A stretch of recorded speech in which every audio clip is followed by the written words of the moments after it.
Ladies and gentlemen, hey, hi, how you doing? Welcome back to the channel. Thank you so much for stopping by. Today we got the 1.30 title update in Call of Duty. Really, this is a title update that's tethered more so to Modern Warfare 3 than anything, but of course now because we have the Call of Duty HQ and everything's on one app, this means MW2 and Warzone got the update as well, and with this, we actually have some new patch notes to break down and go over, which is kind of interesting. So, as we get into the details, if you enjoy the video, do me a favor, drop a like on it. It would be really appreciated. And if you're new here, you want to guarantee you're up to date every single day with everything going on between Warzone and MW3 now, be sure to hit that subscribe button and turn on those post notifications. So when we go into the patch notes page now, you can see we've got the Wednesday, November 1st update, and there's actually a lot listed here for sure. So keep in mind with the 1.30 title update, this does mean that we have to go through and download this. Everyone's going to have this update regardless of what platform you're playing on. You're going to have like a 5 or 6 gig download, I think it was,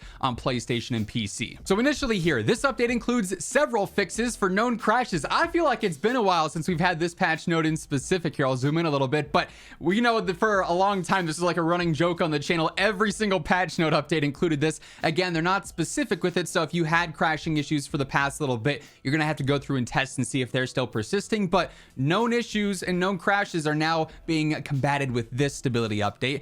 Fix an issue that could cause the fetching online profile message to hang, so you just have to like restart your game or it'd sit there forever and ever and ever, and so that's now going to be a little bit quicker ideally.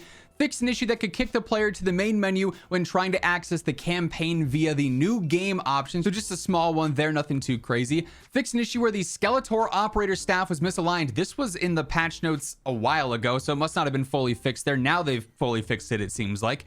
Fix an exploit on Embassy where an area lacked collision, allowing players to hide in an unintended location during Zombie Infected. So obviously everyone knows about this spot if you've been playing Zombie Infected.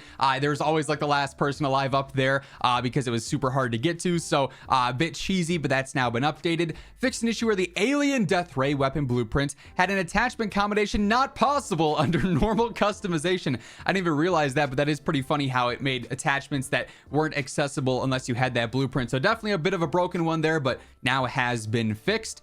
Fix an issue where ADS view was obscured in third person when using the Lilith operator, probably because the Lilith operator has like a crazy, not hitbox, but design with like the horns or whatever's coming out of her head there. So that's been updated as well. They fixed an issue where high velocity rounds were not able to hit enemies under the surface of water.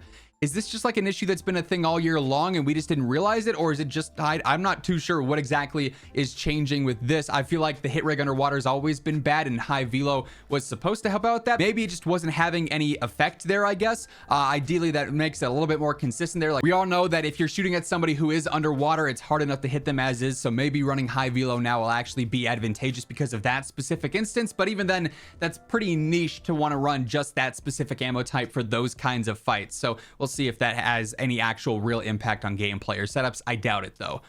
Fix an issue where previewing some gun screens would cause an incorrect menu to display, so nothing crazy there. An issue that could cause navigating the groups menu to kick players back to the main menu. Very annoying, glad that's fixed.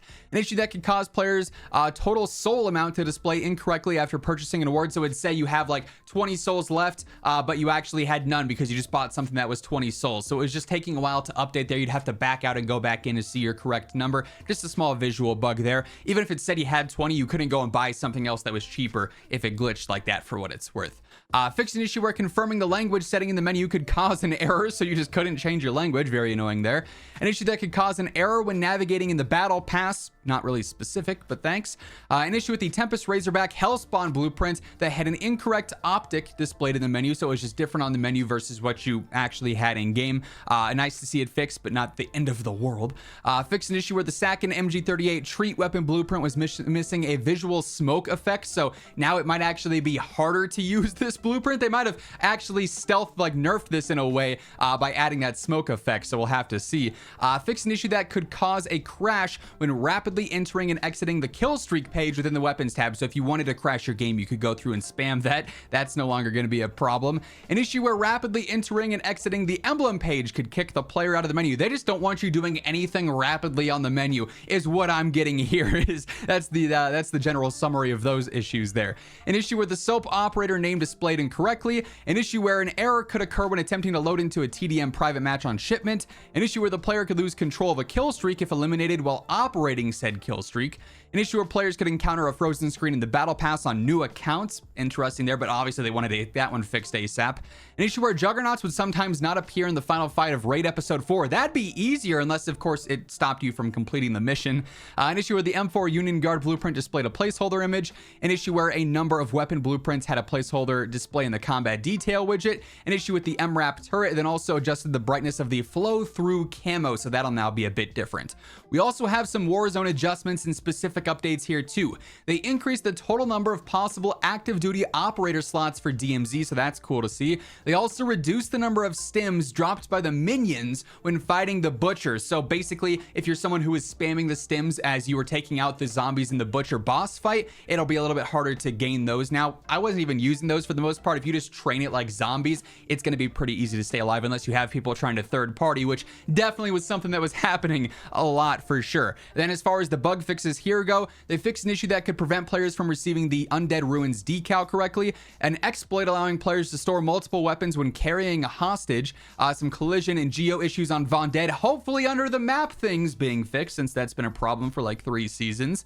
An issue where cash dropped by the butcher was in incorrect increments, so we might not get as much cash maybe. An issue that could allow the swamp creature to attack players during the exfil sequence after winning a match. That'd be awesome to see. I've never seen that before, but I would love that actually. That'd be hilarious. You're going into the helicopter and a swamp creature is just jumping at you. We should have kept that in there. An issue where bartering for a disguise at the scavenger buy station would only yield a disguise at 0%, so it wouldn't work correctly.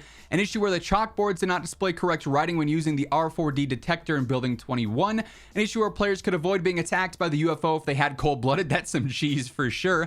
An issue where the swamp creature could respawn in the gas after completing that in DMZ. An issue where reviving a player that had to plead for help in DMZ could after a squad wipe could result in issues performing the revive. An issue where having multiple active duty operators selected in DMZ would cause a screen flicker. An issue where a red light can briefly appear when entering an LTV. An issue where having a scavenger buy station open in DMZ when it's destroyed would allow the player to access unintended items. Then they also fixed the Captain Silver briefcase issue in DMZ. So a lot of DMZ updates and a lot of Warzone updates, then also a lot of global updates. Really, this is just a major bug fix update. Nothing too crazy in terms of overall content or anything like that. Like I said, we still have no idea what's going on with the end of year content, if we're gonna see the Bruin and the FR556, if those were just for mobile and they somehow accidentally made it into the files because of COD HQ and whatnot.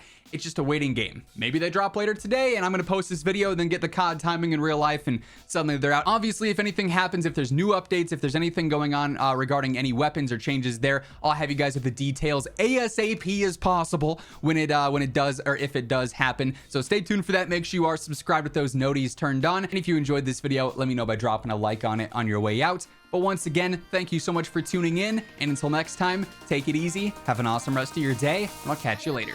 Peace out.